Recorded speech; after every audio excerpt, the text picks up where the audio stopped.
What are some of the common errors that can occur during the goods receipt process and how can you troubleshoot them? In SAP MM, the goods receipt process is used to record the receipt of goods from a vendor or a production order. Here are some common errors that can occur during the goods receipt process and how to troubleshoot them. Incorrect material quantity. If the quantity of goods received is incorrect, check that the quantity ordered matches the quantity received. You can also check the goods receipt document to ensure that the correct quantity was entered. Incorrect material price. If the material price is incorrect, check that the price entered in the goods receipt document matches the price specified in the purchase order. Incorrect material identification.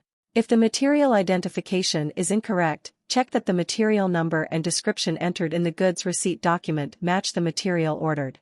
Blocked stock.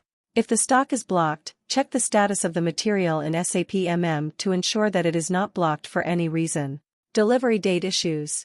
If the delivery date is incorrect, check that the delivery date specified in the purchase order matches the delivery date entered in the goods receipt document.